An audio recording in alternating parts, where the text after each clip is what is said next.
Voilà, alors on va essayer de faire en fait de, une lecture d'un texte de Rabbi Nachman de Breslev, qui est bon, on le sait, Rabbi Nachman de Breslev, c'est un des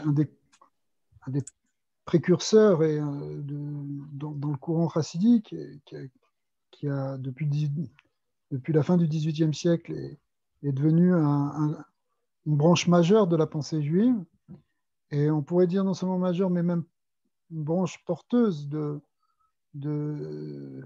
qui aujourd'hui trouve beaucoup de répondants parce que cette voie chassidique, ce qu'on appelle la chassidoute en hébreu, euh, a fait appel en fait à non, peut-être d'un côté à des concepts profonds, mais c'est des concepts profonds qui correspondent aux profondeurs de notre âme et aux désirs profonds que l'on peut ressentir dans un monde qui, au contraire, est totalement, ou qui est de plus en plus un monde dispersé dans une espèce de superficialité. Je veux dire, encore plus ces dernières années, là, les toutes dernières années, les dernières décennies où finalement le rôle de l'image, des informations, à tous les niveaux qu'elles soient, a pris une place tellement importante dans notre quotidien que on risque de se sentir complètement perdu dans cette espèce d'océan qui est, qui est en remue-ménage, qui est un brouhaha d'informations contradictoires, d'images qui passent, d'échanges, etc. Avec les réseaux sociaux, on n'arrête pas. Et en même temps, à la fin de la journée, qu'est-ce qui reste? Qu'est-ce qu'on a? Et il y a une petite voix en nous qui nous dit c'est pas ça, j'ai besoin d'autre chose. C'est un peu comme si on te faisait croire que tu manges, mais en fait, tu ne manges pas. Il y a que de l'eau dans ce que tu es en train de consommer et ça ne te nourrit pas. Eh bien, spirituellement, on n'est pas nourri par cette extériorité. Ok, on va regarder les nouvelles. Ok, on va voir un truc intéressant, une idée. Mais cette idée, elle va être dépassée, oubliée par une autre idée qui va venir après, etc. Parce que ça reste dans la superficialité, en tout cas de notre existence. Okay, peut-être on va avoir une nouvelle idée politique, une nouvelle idée sur tel régime, sur telle méthode, sur tel truc. On peut avoir toutes les informations qu'on veut directement. On a accès, la moindre question qu'on a, on peut la poser sur notre Google. On a tout de suite des réponses. C'est pas, je veux dire, il y a encore 25-30 ans, on avait une question, il fallait aller dans une bibliothèque et si on trouvait le bon bouquin et il n'y avait pas toutes les références, aujourd'hui, tu peux avoir accès à tout directement. Et c'est bien, mais en même temps, notre être profond, est-ce qu'il est content avec ça? Est-ce que ça lui suffit? C'est un peu comme matériellement aussi, on est de plus en plus dans un confort. On a de plus en plus de machines pour nous aider. C'est formidable, c'est magnifique. On devient d'une certaine manière plus libre puisque on est moins soumis au travail d'une certaine manière. Mais en même temps, est-ce que on ne se sent pas prisonnier dans ce monde moderne qui d'un côté nous libère et d'un côté aussi nous enchaîne dans une conscience de plus en plus à la fois matérialiste et à la fois même peut-être virtuelle des choses. Et notre âme, notre neshama en hébreu, elle appelle, elle demande autre chose. Elle, elle aspire à quelque chose. Et ce quelque chose, en fait, le judaïsme le dit haut et fort, même si d'autres religions aussi le disent, mais le dit clairement, et Rabbi Nachman va être le premier à le dire, eh bien, elle aspire à connecter avec Dieu. Elle veut trouver Dieu dans sa vie. C'est ça le, le, le vrai mal, on pourrait dire, dont on souffre aujourd'hui. Hein. C'est cette connexion avec quelque chose de transcendant, avec quelque chose de divin, quelque chose de réellement sacré.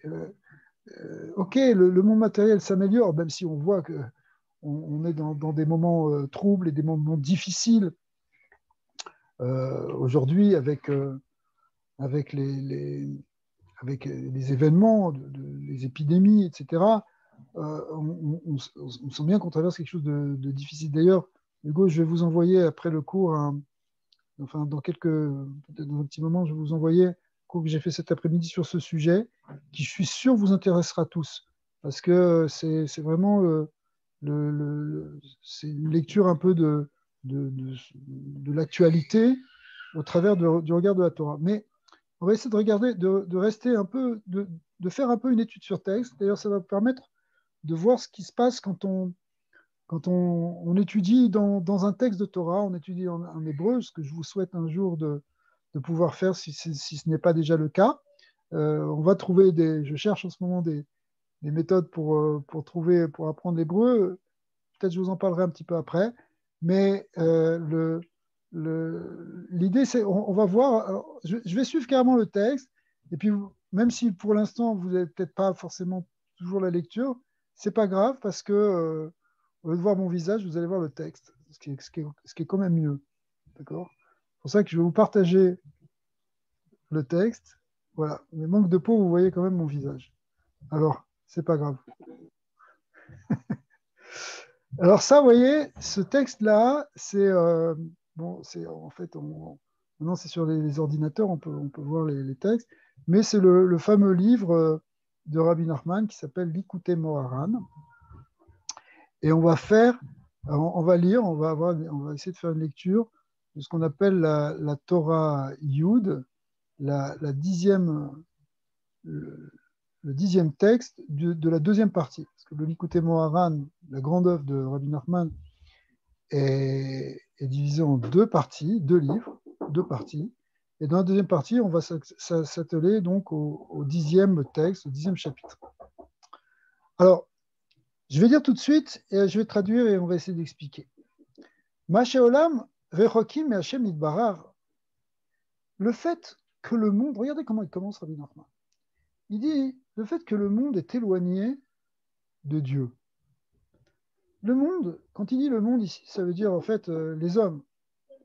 Les hommes sont, d'une certaine manière, l'humanité s'est éloignée de Dieu. Bon, je ne sais pas si vous êtes d'accord avec ça, mais on peut partir de cette vision-là et de dire qu'effectivement, le monde est éloigné d'Akadosh Baruch Hu. Il est pas, on voit pas que réellement Dieu dans le monde, pas réellement comme on voudrait en tout cas. Et il se rapproche pas d'Hachem. Et la raison est que pourquoi les hommes sont éloignés, c'est parce qu'ils n'ont pas. Alors en hébreu, c'est un terme extraordinaire qui s'appelle Yeshuvadat. Yeshuvadat, ça veut dire ils n'ont pas de tranquillité, de tranquillité d'esprit, littéralement, de sérénité. En fait, il y a une agitation dans le monde. Regardez comme c'est d'actualité. C'est un texte qui a plus de 200 ans. Mais il est tout à fait actuel. Et je dirais même encore plus actuel qu'à l'époque où il a été écrit. On comprend bien pourquoi, parce que à la fin du XVIIIe siècle, le monde était moins agité qu'au début du XXIe. C'est clair.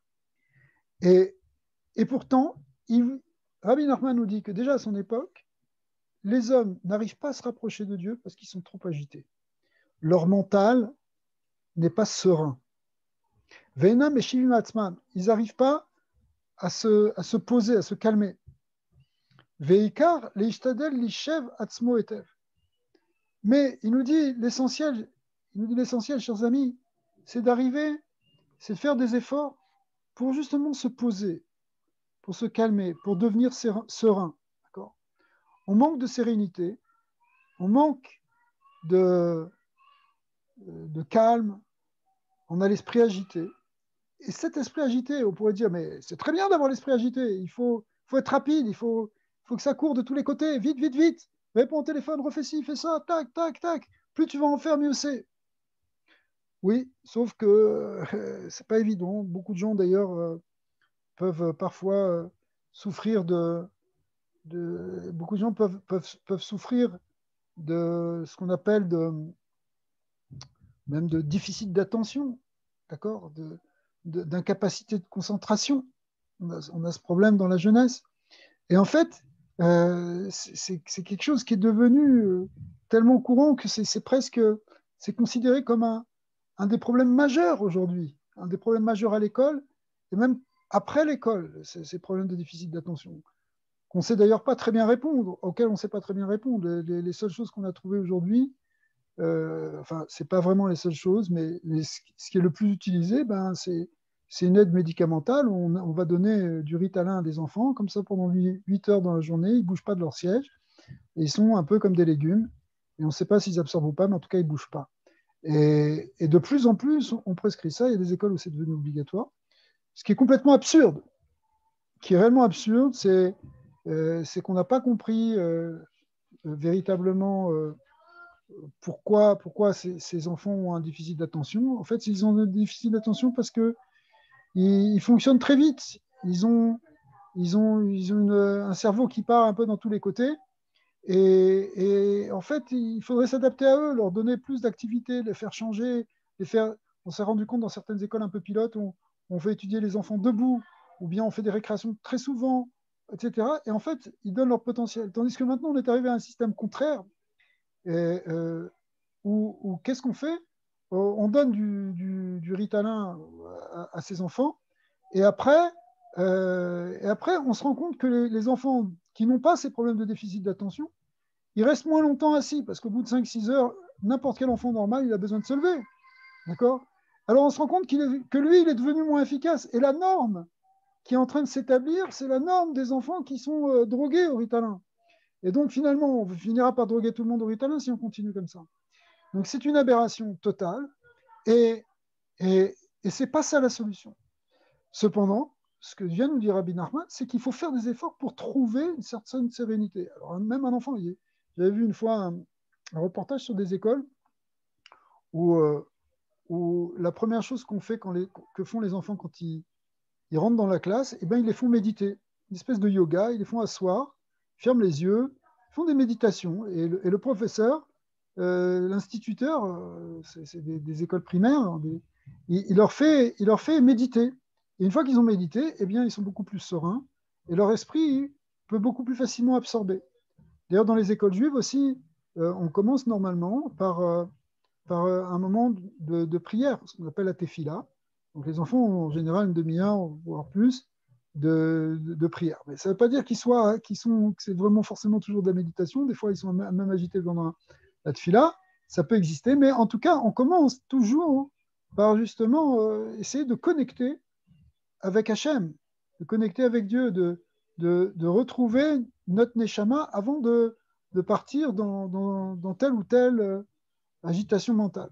Alors, ce que dit Rabbi Nachman, que ses adeptes appellent Rabbeinu, Rabbeinu, ça veut dire notre maître.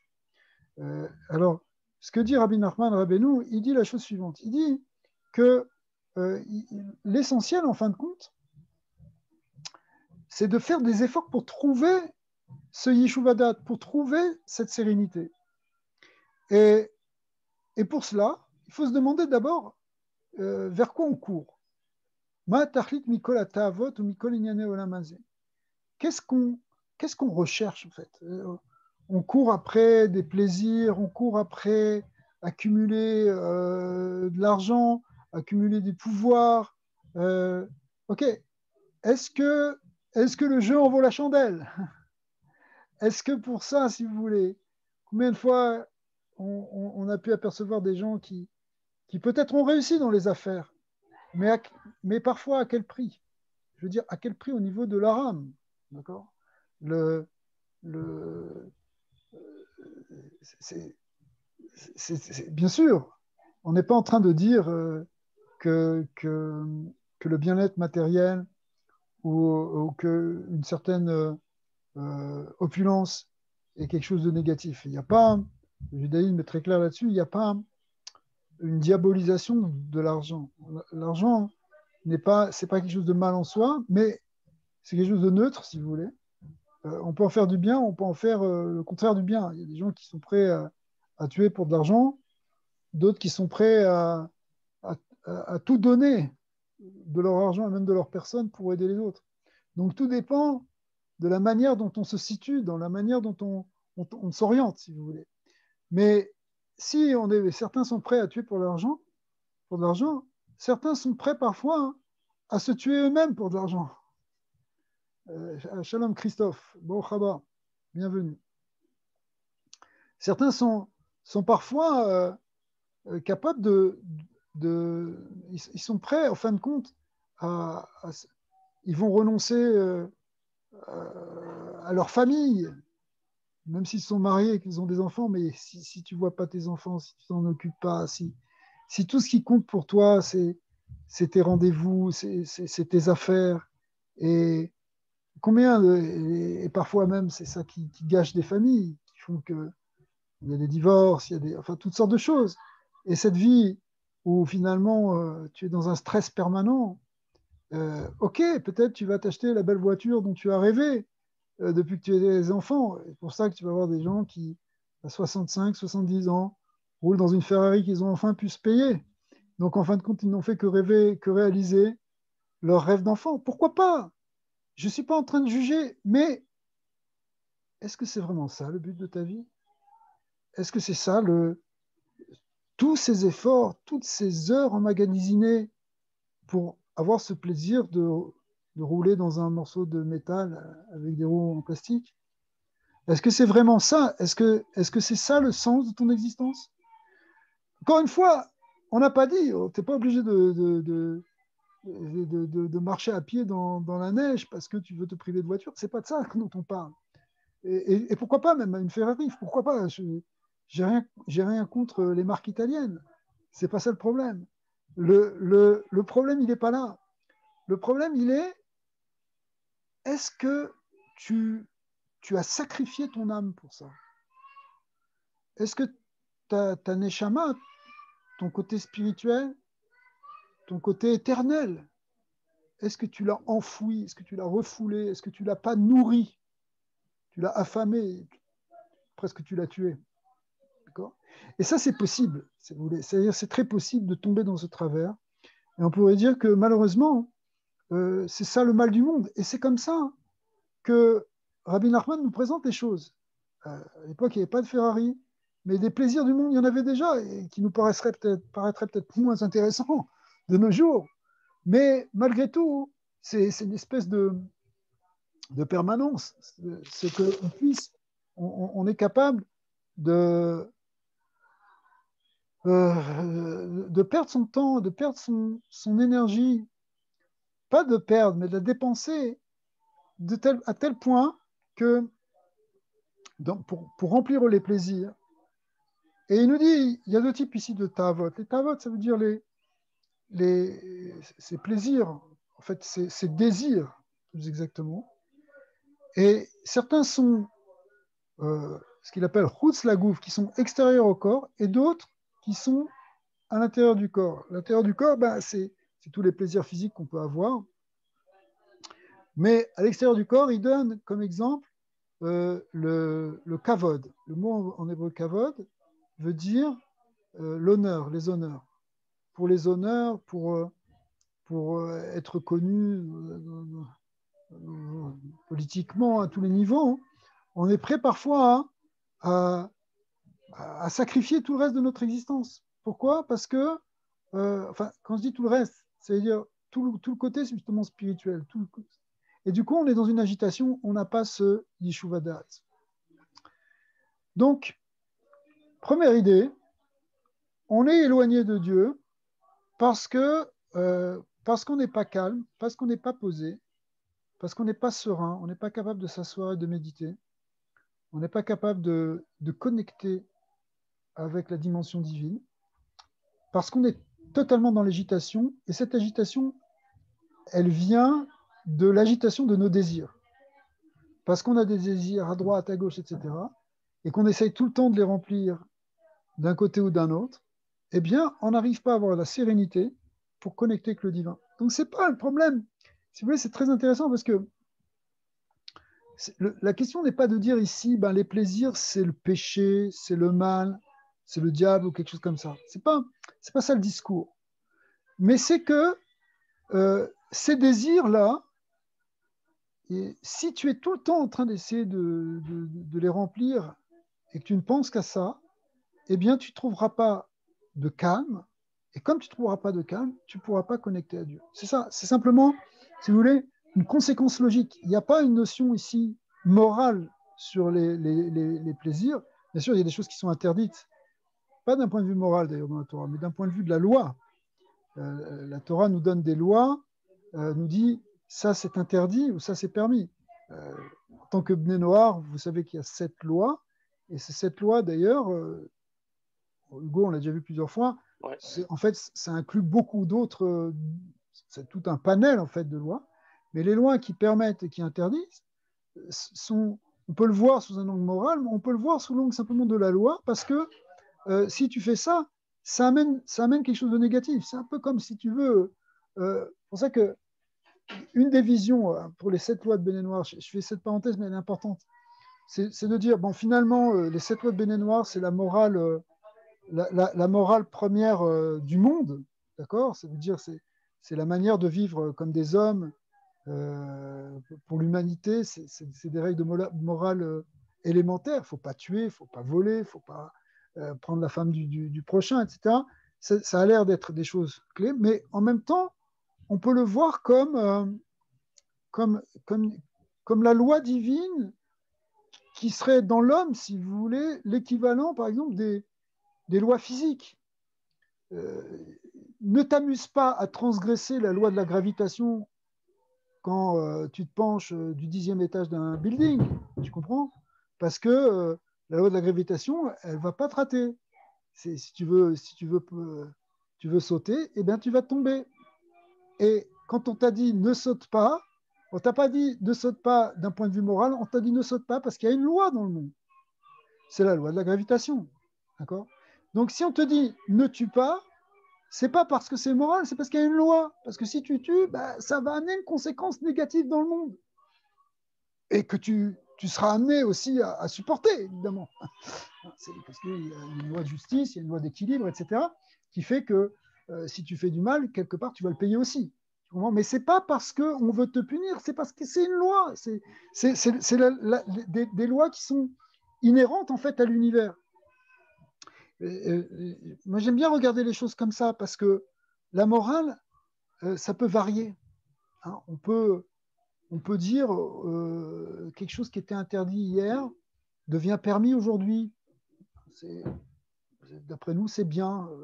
Les hommes pensent que c'est bien aujourd'hui, alors que peut-être alors qu'il y a 10 ans, 20 ans ou 100 ans, on le voyait comme quelque chose de mal. Pourquoi? Parce qu'on l'a jugé d'un point de vue moral. Mais si on le prend du point de vue d'une loi divine, et c'est ça la Torah c'est la loi divine, il y a quelque chose d'immuable dedans. La Torah va être, on va être capable d'utiliser la Torah pour comprendre des choses du temps dans lequel on vit. Elle va répondre aux questions du temps, des questions modernes. Mais en même temps, il y a quelque chose qui transcende le temps dans la loi de la Torah et qui va pas muer. Je prends par exemple un cas c'est presque interdit d'en parler aujourd'hui. Se demander si on ne coupera pas cette vidéo sur YouTube, d'accord? C'est par exemple le problème de l'homosexualité. Okay. L'homosexualité, aujourd'hui, c'est reconnu dans le monde des hommes comme moralement, non seulement permis, toléré, accepté et reconnu comme quelque chose d'aussi sur le même plan que l'hétérosexualité. D'accord. Et ce qui n'était pas le cas il y a 50 ou 100 ans, à la fin du 19e siècle, on allait en prison, etc. En tout cas, pourquoi? Bon, donc il y a eu une évolution complète. Et en même temps, si vous voulez, alors avec toute une théorie psychologique qui va derrière, etc. Mais en même temps, on a un repère qui est fixe dans la Torah. La Torah nous dit non, c'est quelque chose qui est contre nature. C'est quelque chose qui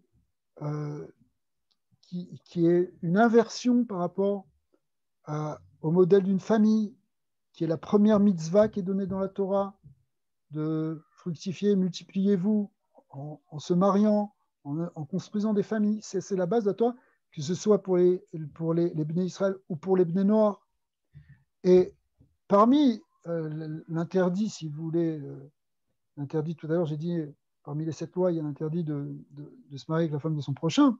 Mais en fait, c'est tous les interdits sexuels qui vont avec, y compris l'interdit de l'homosexualité. Vous voyez? C'est pas, alors, c'est pas un jugement moral de dire c'est bien ou c'est pas bien ou de jeter une pierre sur quelqu'un. C'est pas du tout ça. Il y a une loi divine qui nous a été révélée, qui avait été révélée à Noé, mais qui a été révélée au Sinaï aux enfants d'Israël, puisqu'il y a eu un renouveau des 7 mitzvot de Noah avec tout ce que ça comprend au moment du don de la Torah à Israël. Et donc, en fait, c'est une loi divine qui est révélée et qui se révèle comme, si vous voulez, quelque chose qui est intrinsèque à la nature même de l'essence humaine. Parce que si on tue, on se tue soi-même. Si on vole, on se vole soi-même. Et si deux hommes sont ensemble, il y a quelque chose qui est totalement contraire à la nature du masculin et du féminin, de l'union d'un homme et d'une femme, la construction d'une famille qui peut produire un futur, des enfants. Ah, bien sûr, aujourd'hui, on peut adopter, faire des mères qui porteuses, etc. Mais c'est pas quelque chose qui est non seulement naturel, mais quelque chose euh, qui est quelque chose qui est dans la nature profonde de l'homme. Ça va à l'opposé de la nature profonde de l'homme. Un enfant qui vit avec deux pères, c'est pas un modèle qui est logique et qui correspond. Mais en réalité, tout ce que je suis en train d'expliquer là, c'est pour essayer de justifier, mais je n'ai pas besoin de justifier. Si on comprend, si on accepte la Torah comme une loi divine, si vous voulez, on lui fait confiance. Alors, c'est vrai qu'aujourd'hui, les psychologues vont vous dire que oui, mais si on veut refouler une homosexualité, alors ça peut créer des dépressions, ça peut être des tentatives de suicide. C'est possible, c'est vrai que le suivi psychologique est pas facile pour quelqu'un qui a ce problème-là, qui a cette tendance-là.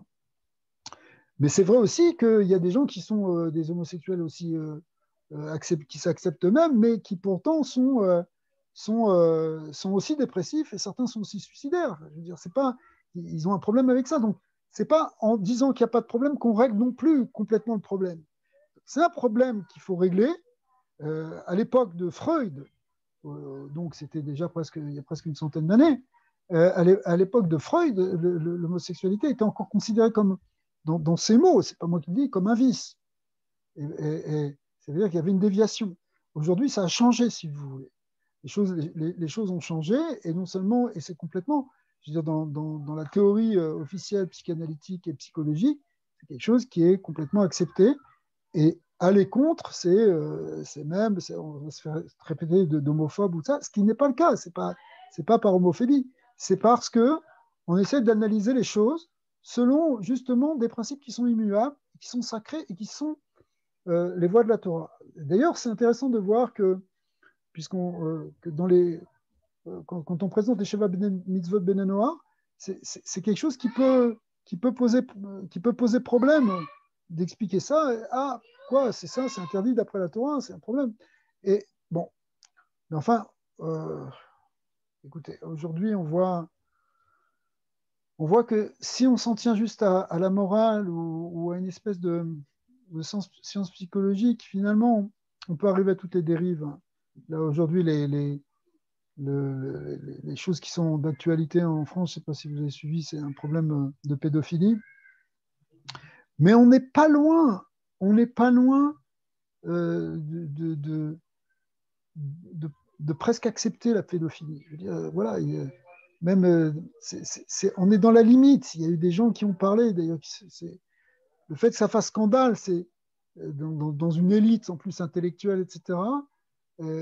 Ça prouve que on est déjà allé très loin. On est déjà allé très loin dans quelque chose qui est déjà une déviation. Je n'ai pas envie de parler de ça parce que quelque part c'est trop choquant, etc.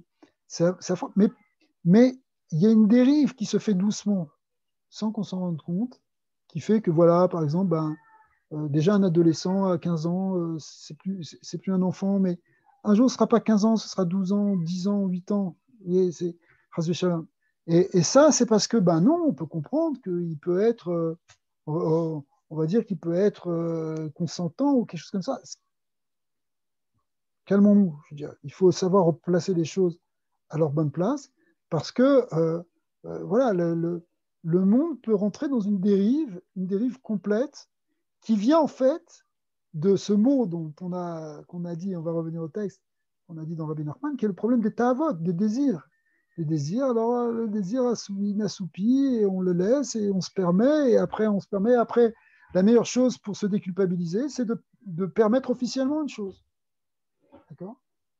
C'est que à l'époque où les enfants d'Israël ont fait le veau d'or, donc ça remonte à un moment, hein, à l'époque du don de la Torah, juste après, 40 jours après, eh bien, en fait, les maîtres nous disent que en même temps qu'il y avait le veau d'or, il y a eu une grande fête de débauche, une espèce de laisser-aller complet dans la débauche. Et le fait qu'il y ait se laisser aller dans la débauche, en fait, c'est ça alors, les maîtres nous disent que je vous ai mis muet, les amis, mais quand vous voulez parler, vous pouvez parler. Hein. C'est pas, c'est pas un cours, c'est pas une conférence. C'est juste pour éviter les bruits de fond. Euh, euh, donc, chacun peut prendre la parole à tout instant. Hein. Je le redis. J'aurais une question en ce moment, Raph. Ouais. Y a-t-il un lien entre Noach, il a plu pendant 40 jours, puis le don de la Torah 40 jours après le veau d'or? Y a-t-il un lien quand même entre ces 40 jours-là de pluie de Noah? Puis... Oui, c'est possible, parce que le nombre 40, il joue un rôle fondamental dans la Torah. Ça représente le début de la gestation. Pendant 40 jours, en fait, après 40 jours, euh, le fœtus, quand il y a une conception, le fœtus a déjà une réalité qui est un peu différente. Il a déjà une forme, si vous voulez. Ça veut dire que les choses commencent à prendre forme. Le nombre 40 représente ce qui donne une forme ou ce qui enlève la forme. Dans les 40 jours de pluie du déluge, le monde a perdu sa forme. C'est comme une annulation complète pour après faire une nouvelle naissance et repartir sur une nouvelle humanité. Et effectivement, après le don de la Torah, il fallait que les choses prennent naissance, prennent forme. Et puis, en quelque sorte, au moment où ça allait prendre, eh bien, le projet a momentanément, on pourrait dire, avorté. Et après, il a fallu encore reprendre sur soi et recommencer. Avec un deuxième don de la Torah, 80 jours plus tard. Et 80 jours qui correspond à 2 fois 40 aussi. Alors, 40 à nouveau pour effacer et 40 pour reconstruire. Et alors, voilà. Alors, juste par rapport à cette histoire du veau d'or, en fait, les maîtres du Talmud nous disent que les enfants d'Israël ne croyaient pas du tout dans l'idolâtrie du veau d'or. Mais ils n'y croyaient pas. Ils savaient très bien que c'était pas. Ok, on n'a pas, qui va croire dans l'idée d'un veau, etc. Mais ce qui allait avec cette idolâtrie-là, c'est en fait un nouveau système beaucoup plus permissif. C'est-à-dire que on peut accepter, on peut prendre sur soi un système philosophique, un système religieux éventuellement, s'il nous intéresse plus, s'il nous avantage plus. Regardez les islamistes qui aujourd'hui, bon, ils suivent un système religieux, les islamistes extrémistes. Hein. Je ne parle pas pour le monde musulman dans son ensemble, mais ceux qui font des actes barbares. Ok, ils rentrent dans des villages, ils tuent la moitié des gens, ils prennent des femmes, ils en font des esclaves sexuels, etc. Ils font tout ça au nom d'Allah. Et c'est pas au nom d'Allah qu'ils le font. Ils ont saisi une certaine lecture, une certaine forme de religion pour assoupir leurs besoins violents, leurs désirs. Vous voyez? C'est-à-dire,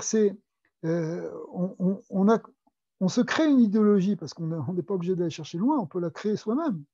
On se crée une idéologie pour se permettre ce qu'on veut. Donc, c'est un peu la même chose, si vous voulez. C'est pour ça que si on n'a pas ce concept de loi immuable qui sont dans la Torah, en fin de compte, on va pouvoir toujours changer des lois et les faire à notre guise pour arranger, pour assoupir nos désirs et nos besoins. Alors, d'un côté, on pourrait se dire, bah, c'est magnifique parce que au moins on devient libre, mais d'un autre côté, on voit que ça ne fonctionne pas. Ça ne fonctionne pas. Toutes les civilisations qui ont fait ça, et au bout d'un moment, elles ont toutes fait ça, que ce soit les Grecs, que ce soit les Romains, que ce soit finalement, même les Égyptiens, eh bien, finalement, au bout d'un moment, elles arrivent à leur perte. elles arrivent à leur perte parce qu'il y a une décadence. Et il y a une déviation, une décadence. Et c'est ce qu'on voit d'ailleurs aujourd'hui dans le monde occidental. Hein. Il y a une grande crise fondamentale. On est en train de vivre un moment où les choses se défont, se dissolvent. Il y a une dissolution de toutes les barrières qui laisse penser que ce monde-ci, tel qu'on le connaît, va disparaître pour laisser place à autre chose.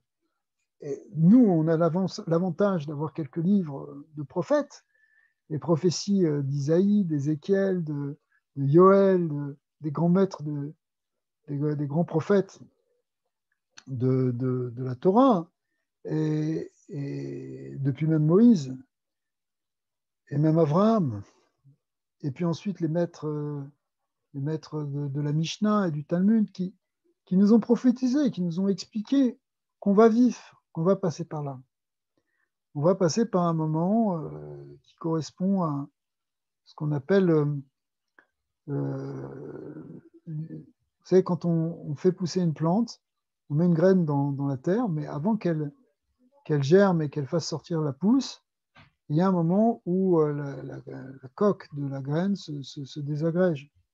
Et c'est juste le germe qui va pouvoir sortir. Mais il y a une espèce de putréfaction qui fait que les choses se défont, se brisent, pour laisser la place à justement ce germe de résurrection, ce germe de renaissance de quelque chose qui est celui ici, que nous on appelle justement l'ère du Mashiach, l'ère messianique. Et on est déjà en train de vivre, hein, on est déjà dans ces étapes-là. Et chaque jour nous rapproche un peu plus de ça. Donc, de certaine manière, c'est sûr qu'on peut se dire c'est terrible, c'est affreux, mais en même temps, notre conscience profonde dans les paroles de la Torah et des maîtres de la Torah est que c'est un processus qui est attendu. C'est un processus qui est attendu et on est en train de le vivre. On n'est pas en train de, si vous voulez, on est en train de vivre une époque de l'histoire, on en avait parlé plusieurs fois, qui n'est pas simplement une période anodine, mais on est réellement on est en train de vivre les prophéties, tout simplement. On est en train de vivre les prophéties messianiques. On est déjà dedans. C'est pas pour demain le Mashiach. On est déjà dedans. Après, l'idée qui est le roi Mashiach, etc., c'est autre chose. Et même ça, on n'en est pas très loin, parce que même le système de gouvernement en Israël, etc., ne fonctionne plus. Il y a quelque chose, même ça, il faut voir une autre manière que le système démocratique. Tout le monde l'aime bien, et quelque part, il correspond aussi à un aspect de la Torah, mais tel qu'il est vécu dans le monde aujourd'hui, il pose problème. Donc, il va falloir trouver autre chose. Et ça fait partie aussi de la notion de Mashiach. Alors, revenons à notre histoire, parce que tout ça, c'est des grandes parenthèses, mais c'est pas grave, parce que c'est des bonnes parenthèses. Alors, on va revenir dans Rabbi Nachman, qui nous explique qu'effectivement, on cherche à se rapprocher d'Hachem, mais pour ça, on a besoin de ce cadre. Maintenant, il va nous dire un point très important et qui va, je suis sûr, vous amener beaucoup d'éclairage. Il nous dit, regardez, il y a une clé si vous voulez vous rapprocher d'Hachem et si vous voulez en fait contrôler votre esprit, parce qu'on parle d'un esprit agité qui part dans tous les sens, on n'arrive pas à asseoir et à poser. Il dit, il y a une condition qui est très importante, c'est qu'il faut être dans un état d'esprit joyeux. Pourquoi? Il nous explique comme ça parce que quand on a ce qu'on appelle en hébreu la marash rora, lorsqu'on a la marash rora, ça veut dire la mélancolie, lorsqu'on a de la tristesse et de la mélancolie, ouais, eh bien, on peut pas, c'est-à-dire le contraire de la joie, on ne peut pas contrôler notre cerveau. Moire, le mot moire ici, il veut dire le cerveau. On ne peut pas le contrôler. On ne peut pas le contrôler vraiment. Ça ne marche pas comme je veux. Pourquoi? Parce qu'on est déprimé. Si tu es déprimé, tu es mélancolique, sache que c'est tes émotions négatives qui vont diriger ton cerveau. Valken cachait les chefs d'Ato. Du coup, ça devient difficile de contrôler son esprit et de se poser. Alors, tu n'arrives pas à te calmer, tu n'arrives pas à arrêter ton agitation mentale si tu n'es pas dans la simra. Retenez ce mot simra qui veut dire la joie. Rak al à simra yochal le'ani gamor kirtsono. C'est magnifique d'avoir dit ça. C'est seulement si tu es dans la joie que tu peux contrôler ton esprit. Qui simra, et regardez bien comment il dit, alors là c'est, donc la joie, c'est important, n'est-ce pas? Tout le monde est d'accord. Sauf que la chassidoute, et en particulier Rabbi Nachman de Breslav, vont placer cette notion de simra à un très haut niveau. La joie est fondamentale. Et il nous dit la chose suivante, qui simra ou olam acherut, que la simra, la joie, c'est le monde de la liberté. Intéressant. Comment c'est le monde de la liberté? Quel rapport? D'abord, il y a une preuve, parce qu'il nous dit ça en ramenant un verset de Isaïe, qui nous dit, Isaïe prophétise sur la Géoula, justement, sur la délivrance. Il dit, Ki besimra tetseu, vous sortirez de l'exil dans la joie. Ce qu'on comprend à premier abord, que la sortie de l'exil va se faire de manière joyeuse. On arrête de... évidemment, quelqu'un qui sort de prison, eh bien, il va être joyeux. Surtout, bon, il pourrait être aussi déprimé pour d'autres raisons, mais il nous promet qu'on va sortir joyeusement. Mais l'interprétation ici est plus profonde. Il nous dit, ce qui va nous faire sortir de notre exil intérieur, de cette agitation, c'est la joie. Qui besimra tetseu, vous allez sortir grâce à la joie. C'est-à-dire que tu veux sortir de tes problèmes, ben sois joyeux. Ben, tu vas me dire, mais attends, ça devrait être le contraire. C'est quand j'aurai plus de problèmes que je pourrai être joyeux, tant que je suis dans l'angoisse et tout ça. Comment tu veux que je parle? Je peux pas, ne parle pas de joie là. Oui et non. Oui et non. Parce que pourquoi oui et non? Ben, c'est ce que va nous expliquer Rabbi Nachman. Mais d'abord, il nous dit, chez Adil Simcha, Nassim Ben Chourim, effectivement, grâce à la joie, on devient libre, on sort d'exil. Et il nous dit la chose suivante, Valken, Keshemekacher, Simchat el Amoar, Simcha la mort. Donc si on attache la joie au cerveau, c'est-à-dire que l'état émotionnel de joie, tu le fais rentrer dans tes pensées, et par exemple, je sais pas, si tu te réveilles le matin, tu dis, ah, encore quel sale temps, ah, puis j'en ai marre, et ah, encore ces factures, et ah, encore ce Covid, et ah, encore, ok. Donc, qu'est-ce qui est passé dans ta tête? Ben, dans ta tête, tu as eu des pensées. Est-ce que c'est des pensées joyeuses? Non, c'est des pensées lourdes, des pensées déprimantes, d'accord, angoissantes. Ok, alors, ça, tu pourras jamais, si tu es dans ce genre de pensée, tu risques de jamais pouvoir te poser. Tu pourras pas tu pourras pas poser ta pensée, tu pourras pas te calmer, tu pourras pas te concentrer réellement, parce que ta pensée est angoissée. Ok, alors tu as pensé ça, ton esprit est soumis à une chape d'angoisse et de lourdeur. D'accord? Maintenant, si au lieu de faire ça, tu changes la donne et tu te mets dans un état de joie, et que cette joie-là influence tes pensées, tu dis, ouais, bon, Hachem, bon, ok, il fait froid, mais c'est pas si grave. Ok, mais il y a encore ça, et c'est vrai qu'il y a le Covid, c'est terrible, mais ça aurait pu être pire. Bon, tu vas me dire, c'est un peu facile de dire ça. Oui et non. Oui et non. Chaque jour que tu as quelque chose, que tu respires, dis merci, merci mon Dieu. Tu as de quoi te réjouir dans tout. J'ai vu des gens qui étaient dans des épreuves beaucoup plus dures que ce que la plupart des gens ont. Et pourtant, ils restaient avec cet état d'esprit de toujours voir le positif et de toujours être bessimra. Le fait qu'ils faisaient ça, en fin de compte, c'est ça qui leur permettait de garder le cap, de fonctionner de ne pas perdre la boule, de ne pas perdre la tête dans l'agitation de toutes les difficultés qu'ils avaient affrontées. Et on a tous des difficultés quotidiennes, des petites, des moyennes, certains ont des grandes. On souhaite que personne n'ait des grandes épreuves, mais même si on n'a pas de grandes épreuves, On a toujours des petites difficultés, c'est normal, c'est la vie sur Terre, c'est existentiel en quelque sorte, on n'a pas le choix. Mais est-ce qu'on va se déprimer ou est-ce qu'on va essayer de se réjouir? Eh bien ça dépend aussi de notre libre arbitre. C'est pour ça que Rabbi Nachman a dit que c'est une mitzvah d'être Bessimcha. Mais quand tu dis c'est une mitzvah d'être Bessimcha, ça veut dire que c'est pas un état qui te tombe dessus parce que tout ce matin tu t'es réveillé joyeux ou tu t'es réveillé déprimé, que c'est pas de ta faute si tu es joyeux ou t'es déprimé. Si c'est une mitzvah, c'est que tu dois le faire. Tu dois tout faire pour être en joie, puisque c'est un mitzvah, c'est un ordre, c'est une loi, c'est un commandement, d'accord? Donc encore une fois, d'ailleurs, c'est intéressant, hein, vous voyez ce terme-là. Je suis sûr que vous l'avez déjà entendu, ce qu'a dit Rabbi Nachman, il a dit mitzvah gedola liot besimcha tamim. C'est une grande mitzvah d'être toujours en joie. Ce qui a priori est un peu choquant la première fois qu'on entend ça, parce que on se dit, ouais, mais attends, si tu m'ordonnes, c'est pas de ma faute si je suis joyeux ou pas joyeux. Ok, c'est bien beau de dire ça, mais t'es pas à ma place. Si tu étais à ma place, comment tu serais joyeux, hein, gros malin? C'est sûr.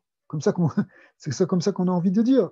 Mais en réalité, c'est pas comme ça. Ce que nous dit Rami Nachman, c'est que c'est une mitzvah.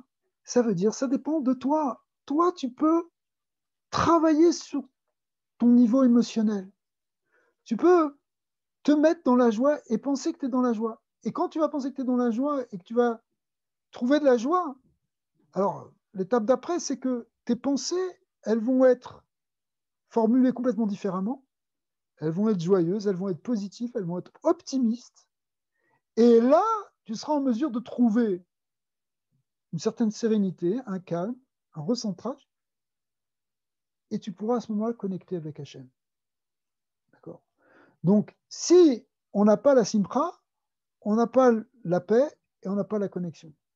Donc, il faut absolument être bessimcha. Et c'est là que Rabbi Nachman maintenant nous dit la chose suivante. Il nous dit que d'abord, effectivement, ils nous disent que ce qu'on vient de dire, c'est-à-dire que ton esprit peut être libéré, il peut lui-même sortir de l'exil, et tu peux contrôler ta pensée, et tu peux attacher ton cerveau à des choses, au contraire, à une forme de liberté spirituelle, et pas de l'exil. Quand tu es pris dans les ténèbres d'une pensée négative, ton cerveau lui-même est en galoute, est en exil. Parce que quand tu es dans cet exil intellectuel, cet exil mental plus exactement, eh bien tu ne peux pas avoir ce yeshuvada, tu ne peux pas avoir cette sérénité. Alors, il nous dit par la suite, ouais, il nous dit juste après que, en fait, on peut trouver cette joie. C'est ça qui nous intéresse maintenant. C'est-à-dire que on peut trouver les moyens, en quelque sorte, de développer sa joie. Et c'est ce qu'il va nous dire dans ce second paragraphe. Il nous dit,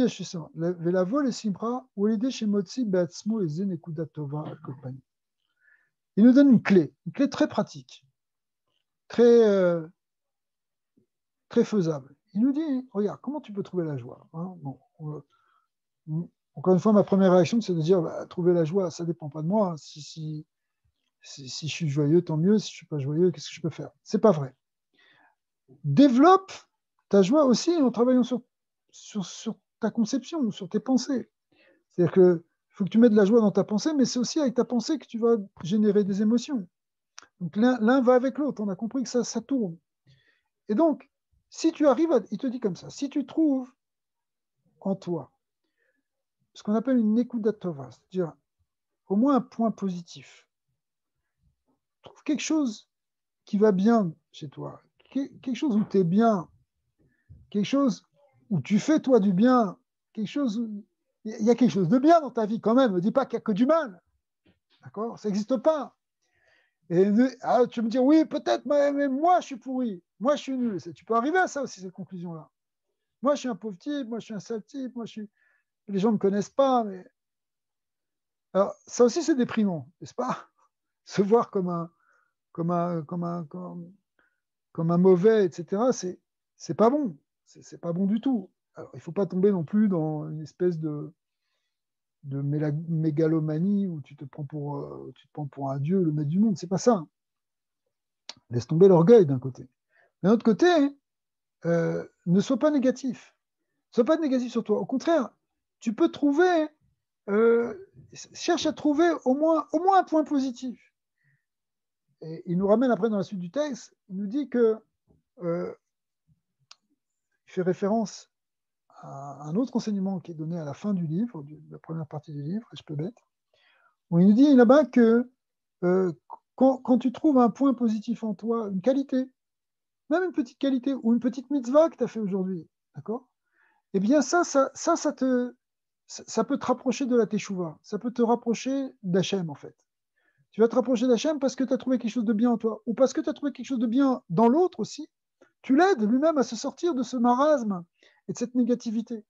Tu l'aides en fin de compte à retrouver cette connexion qu'on cherche, cette connexion dont on a besoin, ce que notre âme a besoin, elle a besoin de cette connexion. Tu peux l'aider à trouver le calme dans ton esprit et la connexion au niveau de ton âme. Donc la clé, c'est que si tu te réjouis déjà de quelque chose de positif, soit parce que tu as quelque chose de bien, tout va pas, mais peut-être tu as bien mangé aujourd'hui, je ne sais pas.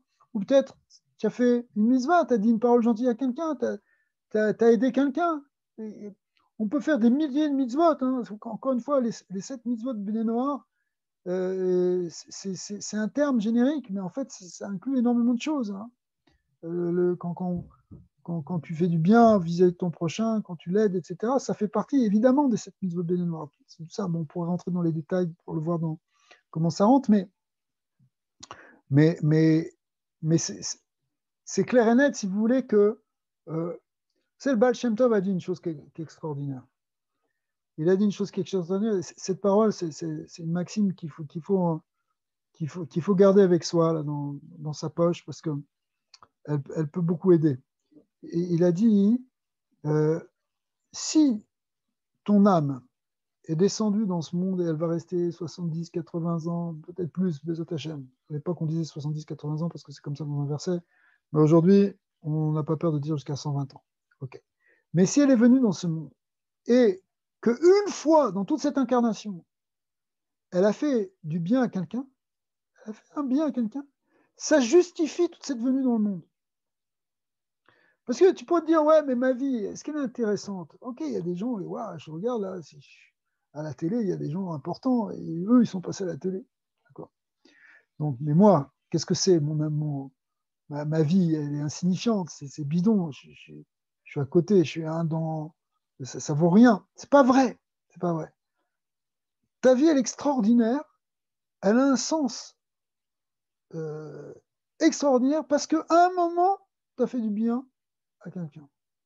Mais imaginez, si on réfléchit bien, qu'on peut faire ça tous les jours, qu'on peut faire plein de mitzvot tous les jours, on peut faire plein de bonnes actions, plein de chesed, plein de bonté. Des fois, c'est pas compliqué, tu prends un téléphone, tu appelles quelqu'un, et tu réponds, tu fais un sourire, tu t'enquières de ton voisin, tu aides une vieille femme, tu vas voir quelqu'un à l'hôpital. Il y a des millions de mitzvot qu'on peut faire tous les jours. Et même si aujourd'hui on se dit, j'ai rien fait, je suis resté coincé là dans mon isolement. Réfléchis bien, tu vas voir que tu as quand même fait quelque chose de bien. Et si tu trouves toujours quelque chose de bien, hein, ça va t'amener à voir les choses positivement sur toi-même, sur le monde, sur l'existence. Et ça va t'amener un sentiment de bien-être et de joie. Et quand tu es dans ce sentiment de joie, alors là, maintenant, tu vas pouvoir poser ta pensée, te concentrer et arriver après, effectivement, à te développer spirituellement et te connecter avec Kadosh Baruch Hu. Alors, on va finir le paragraphe, le texte, en fait. Donc, il y a une idée, si vous voulez, de trouver au moins quelque chose. Ça peut être des choses très simples, si vous voulez. Et si on trouve quelque chose de simple, eh bien, on peut se mettre dans la joie. Il donne un deuxième conseil. Il dit, des fois, hein, même faire une blague, c'est pas mauvais. C'est le judaïsme est quelque chose qui n'est pas du tout contre le sens de l'humour. Au contraire, euh, il y avait des grands raves. La Gemara cite l'exemple de grands maîtres du Talmud de l'époque. Là, on parle des géants du Talmud du IVe siècle de notre ère, des gens comme ça, qui c'était des trucs très sérieux dans des académies talmudiques avec des grands élèves. Et c'était un enseignement oral, c'était très très profond. Mais pourtant, certains ne manquaient jamais, avant de commencer leur cours, par faire une blague. Et ils faisaient toujours une blague. Pourquoi? Parce que le fait de faire une blague, faire un mot d'humour, ça détend l'atmosphère, ça met dans un état de simra, de joie. Et quand tu es dans un état de simra, de joie, eh ben ton esprit fonctionne beaucoup mieux. Et il va être capable d'être beaucoup plus réceptif, d'être mieux concentré et de pouvoir aller comprendre même les profondeurs de la Torah. C'est pas simplement parce que tu pourrais dire, bon, d'accord, les blagues, ça va quand on est entre copains, on va boire un verre, c'est le moment de faire des blagues, mais maintenant, un cours de Torah académique, dans une grande yeshiva talmudique, c'est pas la place. Et ben non, pas du tout. Ils avaient compris et ils nous ont transmis cette idée qu'il faut être dans la joie, c'est ce que nous dit Rabbi Nachman. Et même si la joie, ça te prend de faire une blague, et ben tu fais la blague et c'est pas mauvais. Et il faut faire des blagues tous les jours, il faut rire tous les jours. Et ça n'empêche pas d'être sérieux. Au contraire, c'est ce qui va permettre, ce qui va permettre d'être sérieux finalement. Parce que être sérieux et taciturne et déprimé et mélancolique et avec une vision pessimiste des choses, finalement, ça éloigne de Dieu. Donc c'est vraiment quelque chose qui est très important parce que le but de la sagesse, c'est pas d'accumuler des connaissances. Le but de la sagesse, c'est de se rapprocher d'Hachem. C'est d'être proche d'Hachem. Vous voyez. Et donc au contraire, il faut vraiment le fait d'être dans cet état d'esprit, c'est tout à fait fondamental. Alors voilà, c'était pour partager cette chose importante, fondamentale dans un temps où les nouvelles sont pas tellement joyeuses, justement, où les médias nous tartinent de matin au soir du pessimisme, de la négativité, de temps en temps une petite lueur d'espoir qui est tout de suite contrecarrée par d'autres résultats. Et donc, on oscille un petit peu entre j'aimerais bien respirer, mais paf, je te remets à terre, t'inquiète pas, tu vas avoir un troisième, un quatrième confinement, on va pas t'oublier. Ce genre de nouvelles, vous voyez, qui sont là pour nous déprimer. Mais la résistance, parce qu'il faut résister à cet enfermement, il passe par le fait, au contraire, d'être joyeux, d'être en harmonie avec Hachem. Et même si c'est difficile, dans notre vie quotidienne parfois. Et il faut essayer de trouver, hein, c'est une mitzvah, Tamil, il nous dit, c'est tellement fort ce que dit Rabbi Nachman, c'est une mitzvah d'être tout le temps joyeux. Ben, dis-moi, tout le temps joyeux, il y a des moments, c'est vrai, ça exclut pas le fait qu'il n'y ait pas des moments où on pleure, des moments où même on crie, etc. C'est tout à fait normal. Mais ces moments de pleurs et de cris doivent être en quelque sorte circonscrits dans c'était pas une blague, dans la journée, dans un temps particulier de la journée. C'est pas pour, c'est pas pour être tout le temps déprimé. Il y a des moments où on peut se mettre à pleurer, on fait une prière, mais après on se relève et on continue à servir Dieu dans la joie. C'est ça le judaïsme. Ouais. C'est pas être tout le temps la tête basse.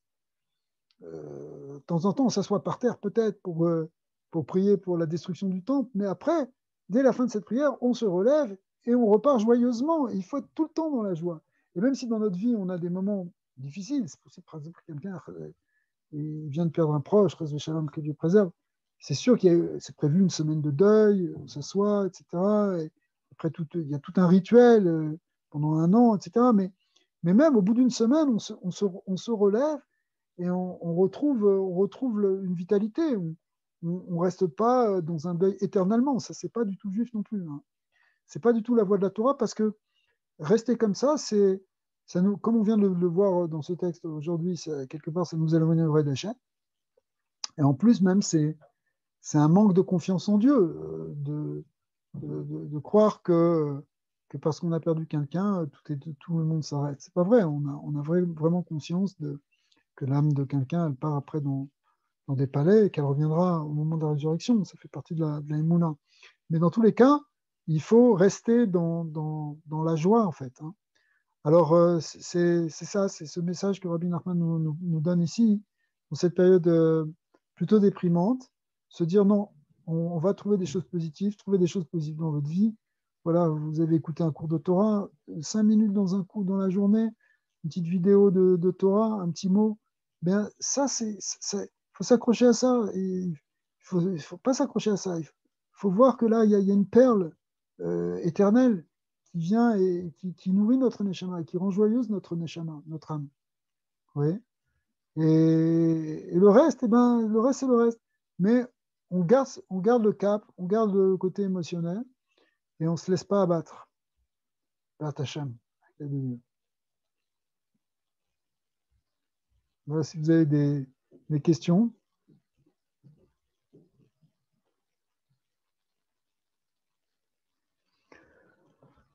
Bon, je vois que vous êtes tous d'accord, donc c'est très bien. Ça tombe bien.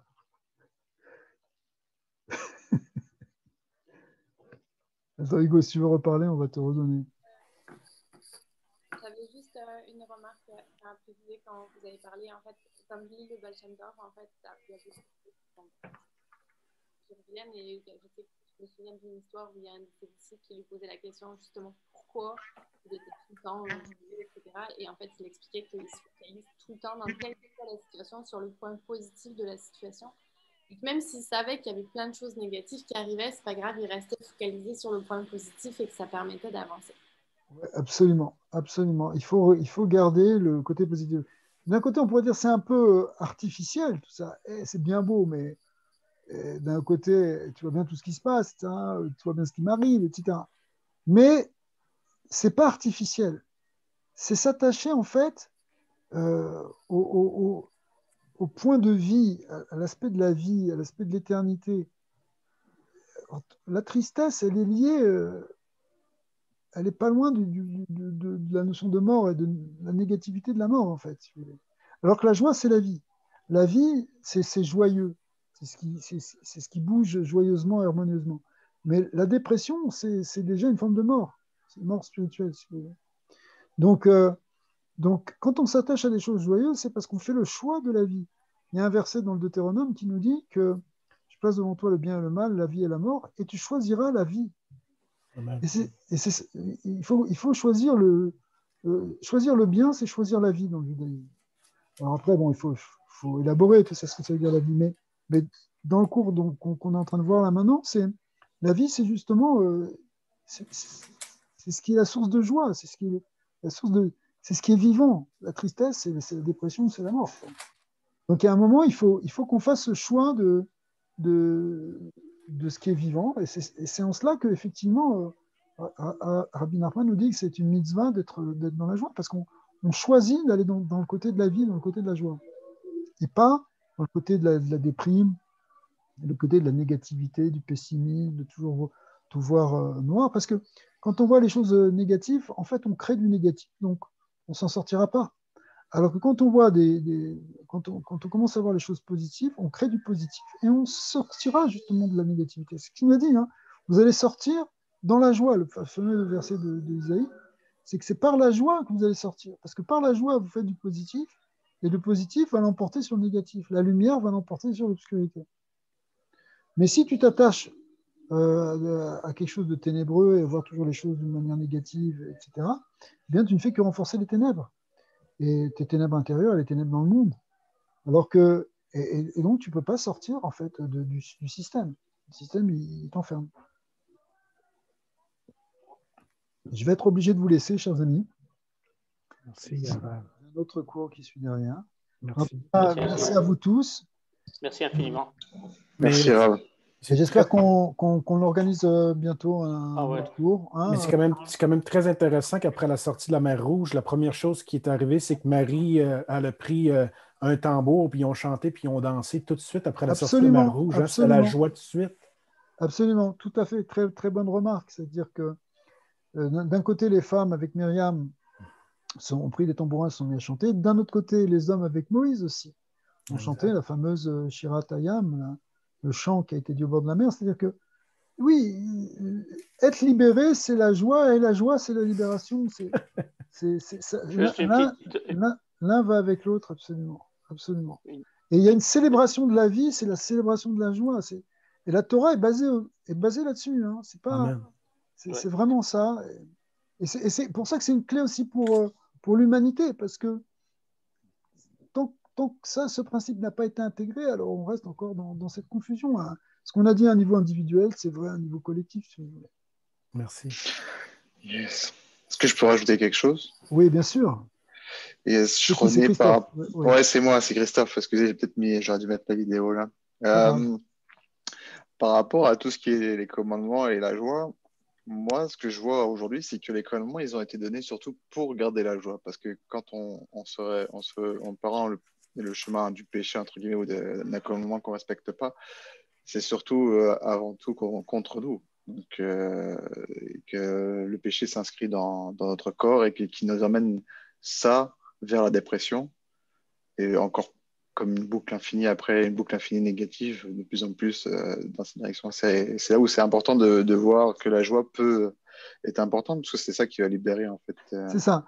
Mais si tu veux, là, ce serait intéressant qu'on approfondisse ce que tu es en train de dire, au travers justement de textes de Rabbi Nachman, parce que ce que tu es en train de dire, c'est que le fait qu'on garde les commandements, en fin de compte, c'est une source de joie. Et effectivement, c'est pour nous éviter de tomber dans cette espèce de piège de la déprime qui vient justement avec le péché, etc. Mais Rabbi Nachman, il a creusé beaucoup ça, et il a dit, même maintenant quand tu es tombé, même quand tu es tombé dans la faute, tu as transgressé, parce que ça peut arriver à tout le monde, ça nous arrive à tous. Okay. On essaye de pas, on lutte, on se bat. Enfin, quelqu'un qui essaye d'être dans la Torah fait des efforts pour se... Mais ça peut arriver qu'on trébuche. Il faut espérer qu'on ne trébuche pas sur de graves choses. Mais en tout cas, ça peut arriver. Et même, ça arrive parfois certains où on peut tomber dans des choses qui sont beaucoup plus graves même. Et là, Rabbi Nachman, il va loin, et ça, il faudra qu'on creuse un peu, ça ne peut pas tellement se dire en quelques phrases. Il dit que même là, il va falloir que tu trouves de la simra. Il va falloir quand même que tu alimentes ta simra pour pouvoir justement ressortir de tout ça. Amen. C'est-à-dire que même quand tu es tout en bas, en fait, si vous voulez, là, on a fait un texte, mais les textes qui viennent, ils vont rentrer dans ça, justement. Peut-être en continuant. Non, tu n'as pas excusé, c'est au contraire, je suis très content que tu aies dit ça, parce que ça m'encourage à continuer alors les textes qui vont suivre avec vous, si Dieu veut. Merci. Voilà. Merci beaucoup. Je vous souhaite à tous une bonne soirée, une bonne semaine, tenez bon. Et on va essayer de faire des cours plus régulièrement. On en parle. On va voir si on peut faire ça de manière régulière. Ça, c'était enregistré, on le mettra en ligne bientôt. J'espère qu'on peut en faire aussi. J'espère